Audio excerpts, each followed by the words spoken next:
안녕하세요. 세스케 분석에 오신 것을 환영합니다. 23-24 분데스리가 매치데이 15.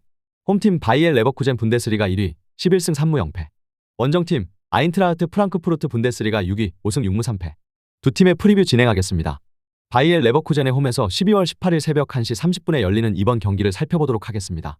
역대 상대 전적으로는 52경기에서 바이엘 레버쿠젠은 28경기를 승리하였고 8경기는 무승부를 기록하였으며 아인트라흐트 프랑크푸르트가 16경기를 승리하였습니다. 양팀 골득실 차는 레버쿠젠이 106대 69로 크게 앞서 있는 상황입니다. 이번 시즌 레버쿠젠은 15라운드를 앞두고 있는 시점에서 여전히 1위를 유지하고 있습니다. 더구나 레버쿠젠은 아직 분데스리가에서 패를 기록하고 있지 않습니다. 최근 분데스리가에서 도르트문트와 슈투트가르트를 상대로 2경기 연속 무승부를 기록하며 진행 속도가 약간 느려진 것은 사실입니다. 따라서 레버쿠젠은 이번 경기에서 프랑크푸르트를 상대로 승리를 거두고 분데스리가의 1위의 위상을 더욱 강조하려고 할 것입니다. 프랑크푸르트는 이번 방문 경기에서 직면하게 될 레버쿠젠의 뛰어난 측면 선수들을 어떻게 막아낼 수 있는지가 이번 경기의 프랑크푸르트의 가장 중요한 숙제로 보여집니다. 레버쿠젠의 뛰어난 측면 선수는 제레미 프림퐁 선수와 알렉스 그리말도 선수입니다.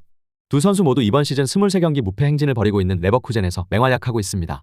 놀랍게도 두 선수는 레버쿠젠의 무패 행진을 달릴 동안 그리말도 선수는 4골, 프림퐁 선수는 7골을 넣었습니다. 왜 프랑크푸르트의 가장 중요한 숙제인지 보여주고 있는 기록입니다. 다시 한번 프랑크푸르트가 승리를 간절히 원한다면 두 선수를 막기 위해 최선을 다해야 할 것입니다. 홈팀 바이엘 공사 레버쿠젠, EPL의 맨체스터 시티, 라리가의 레알 마드리드 같은 팀들의 존재로 현 시점 유럽에서 가장 강한 팀이라고 부르기에는 무리가 있긴 하지만 유럽 5대 리그에서 유일하게 무패를 기록하고 있는 팀은 레버쿠젠 한 팀밖에 없습니다. 무패팀이라는 타이틀만으로도 이번 시즌 레버쿠젠은 분데스리가의 강력한 우승 후보라는 것을 증명하고 있다고 보여집니다. 레버쿠젠의 또 하나의 가장 큰 무기는 팀에 부상 선수가 없다는 점입니다. 현재와서 선수 한 명만이 전력에 이탈한 상태이긴 하나 팀의 전력에는 따로 차질은 없는 상태입니다. 팀의 주전 선수들은 언제든 풀 가동할 수 있는 몸 상태를 가지고 있습니다. 레버쿠젠은 코스누가 부동의 주전, 요나단 타와 탑소바가 나오거나 둘 중에 한 명이 쉬는 경우 젊고 유망한 센터백 긴카피에가 나오기도 합니다.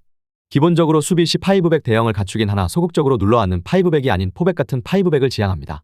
지난 슈투트가르트 전 같은 경우 상대가 위험 지역에 들어오지 않으면 우측 윙백 프림퐁이 그 앞선으로 이동하여 팔라시오스, 자카와 함께 위치해주며 상대가 중앙으로 치고 들어오면 그때 상황에 맞춰 해당 위치에 있는 센터백들이 과감하게 올라가 돌아서지 못하게 압박을 가했습니다.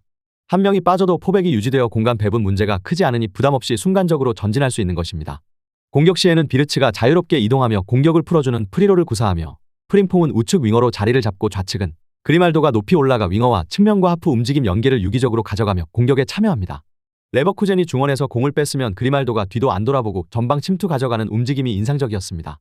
이렇게 잘 나가고 있는 레버쿠젠에 한 가지 아쉬운 점이 있다면 절대적 라이벌 바이에른 뮌헨이 프랑크푸르트에 5골을 내주며 한 템포를 쉬고 있을 때 승점을 더 벌려놨어야 했는데 아쉽게도 지난 매치 데이 13과 14에서 도르트문트, 슈투트가르트 같은 어려운 상대를 만나 두 경기 모두 무승부를 기록하며 이 경기 연속 무승으로 승점 2점만을 추가하는 데 그쳤습니다. 두 경기를 교훈 삼아 레버쿠젠은 무패팀에서 더 나아가 연승을 하는 팀으로 한층 더 발전을 시켜야 올 시즌 우승이 더 가까워질 것입니다. 아인트라흐트 프랑크푸르트 분석. 프랑크푸르트는 이번 시즌만 놓고 봤을 때는 많이 아쉽다고 느끼는 시즌이라 생각할 것입니다. 리그의 최상위 레벨의 단골 손님인 뮌헨, 도르트문트, 라이프치히에 더해 이번 시즌은 레버쿠젠과 슈투트가르트의 돌풍과 함께 조용히 6위까지 올라온 호펜하임에 밀려서 7위까지 밀려있는 프랑크푸르트는 다른 시즌에 비해서 손해를 본다는 느낌이 없지 않아 있는 시즌입니다. 다른 시즌에 비해보면 분명 프랑크푸르트는 4위나 5위 정도는 할 수 있는 성적이긴 합니다. 최근 분데스리가 포함컵 대회, 컨퍼런스 리그까지 합쳐서 모두 7경기 1승 1무 5패라는 대단히 좋지 않은 성적을 기록 중인 프랑크푸르트입니다.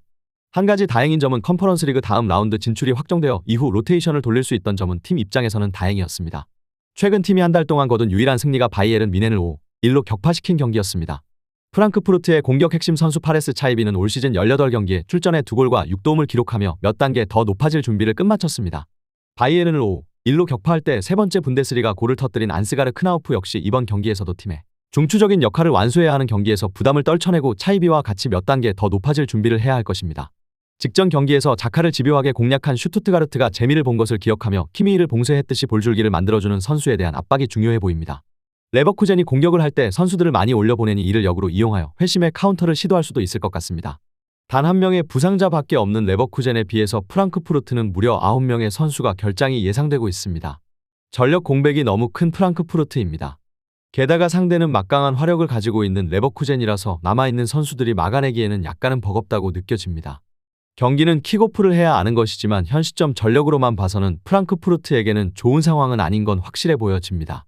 하지만 지난 미넨 전때에도 압박 수비를 바탕으로 제압한 기억이 있는 프랑크푸르트가 이번 경기에서도 직전 경기의 기억을 이어갈 수 있을지도 기대가 되는 부분이긴 합니다. 레버쿠젠이 공격을 할 때에는 선수들을 많이 올려보내는 전술을 사용하기에 이 부분을 역이용한다면 프랑크푸르트에도 아직 기회는 남아 있습니다.